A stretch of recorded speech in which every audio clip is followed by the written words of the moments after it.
Right, let's take you back to live developments there in KwaZulu-Natal, where the no motion vote is set to be passed. There seems to be some commotion with the police brought in there. Let's listen live.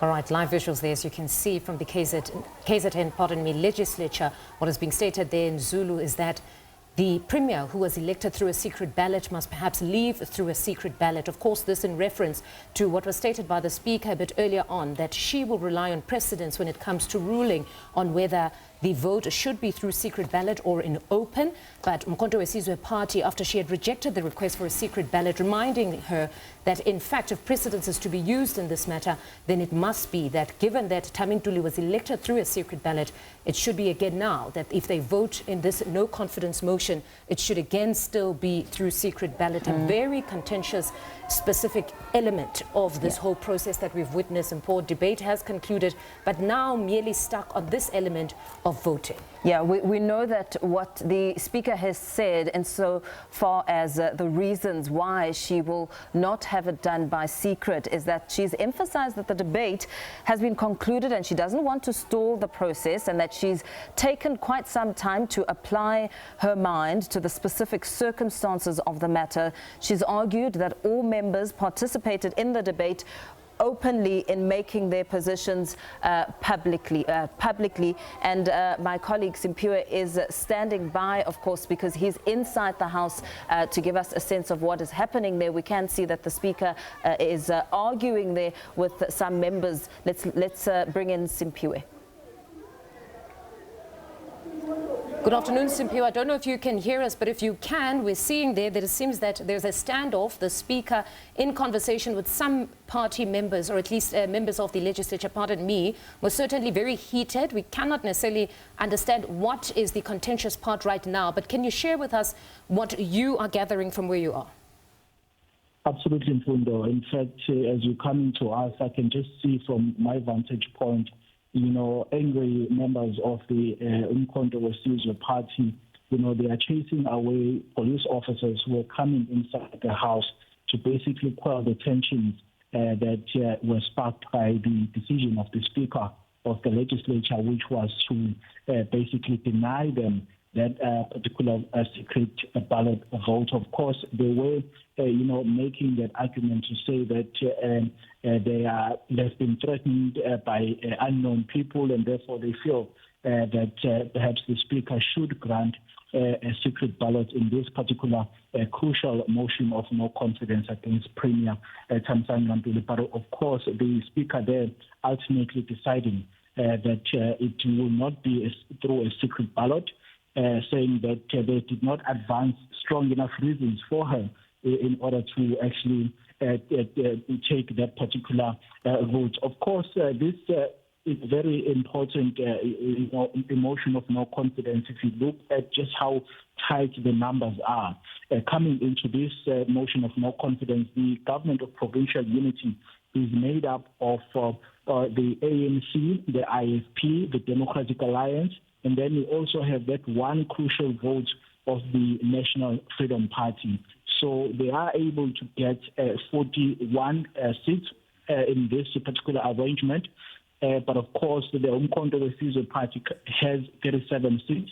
Now with the 2 additional seats of the Economic Freedom Fighters, they are at 39. You'd recall, Mpundo, as well, that coming into this motion of no confidence debate, the leadership of the National Freedom Party, through its president, Ivan Barnes, had pronounced that there will be has the National Freedom Party backing this particular motion of no confidence against the Premier. But of course, the person who is the representative of the party in the legislature is Mbali Shinga, who is also a member of the Provincial Executive Committee, did say that, through her speech here, we could just tell that she is not, in fact, supporting this particular motion of no confidence, which is going to be interesting to see going forward. Because she has effectively, defied the instructions of the party, although the voting has not taken place. But just judging by her stance in terms of the statements that she made inside the legislature, you can tell that, in fact, she is opposed to this particular motion of no confidence. And earlier on, we saw, of course, the arrival of Umkhonto Wesizwe party leader Jacob Zuma being amongst those in the gallery observing the proceedings, here at the KwaZulu-Natal Provincial Legislature. At the moment, there is that a bit of a chaotic situation unfolding.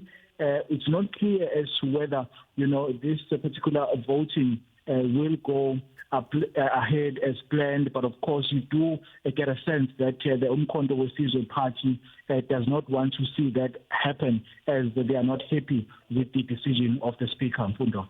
Mm-hmm. Thank you very much. I'm joined by Mpositole as well. Mpo. Yes, Simpiwe, as we try and get a sense of the positions of the various parties, I mean, you've spoken, speaking to Ayanda earlier with the IFP outside stationed there and listing their reasons. We know that parties like the DA, for one, have also just released a statement saying that, the claims that are made by the MK party that they're speaking for the poor and the working class are really not substantive at this point, because accusations of poor accountability without evidence is nothing more than absurd political theatre. That's what the DA is saying. Is there evidence to back the reason why the MK party wants this motion passed? Well, if you speak to the representatives of the MK party, they will tell you that they've even gone as far as to open a criminal case based on the messages that they say they received, which were, according to them, intimidating. But of course, there is also that view, from particularly the other side of this House, which forms part of the government of provincial unity, to say, if they feel so strongly about, their reasons as to why they've brought this motion, forward, they should therefore allow the process to unfold in the open.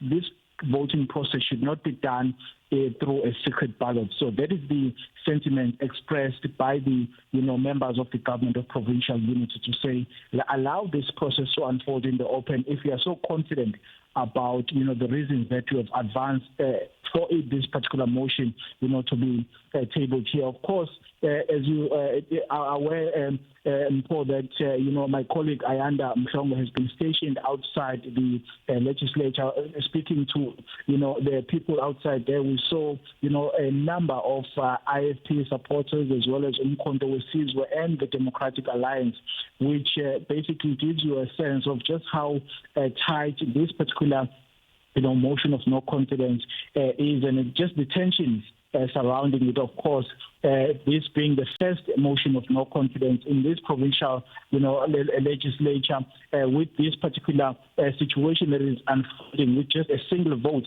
that could either, make this motion to succeed or to fail. So the situation is really quite tense here at the KwaZulu-Natal Legislature. With tensions so high, and we know that there was a bit of profanity used when that message was being read out by the MKP, the message detailing evidence that there are indeed threats, and we know that he went as far as giving out a phone number to prove. And we also at the same time heard the Speaker saying that she had received an email which is also one that is marred with threats. Where does that place us? I mean, what was the details around the message that was read out in the House from the MKP? I guess for the MK party, through reading this message, in public, was trying to advance this particular, sentiment that they feel that if the vote is done in the open, it puts them, in a very dangerous, precarious situation, as members of the MK party. They are saying that the contents of that particular message, which was read inside the House, do indicate, that there are people who are unhappy about this particular motion of no confidence being brought forward. Of course, coming into this motion of no confidence in Paul, the MK party was oozing with confidence. They were saying they've got the numbers. They have been able to, discuss behind closed doors with various political parties which are members, which are part of this particular legislature. But it would seem, though, now that they do not feel that if the voting is done in the open, they will be able to get that 50+1%, which is required for this particular motion to succeed. With the scenes unfolding now, it's not clear as to whether the proceedings for the day will proceed as planned, because of course we know that the first part has now been concluded, which is the debate. So what was left now was for members of the legislature to then participate in the voting process.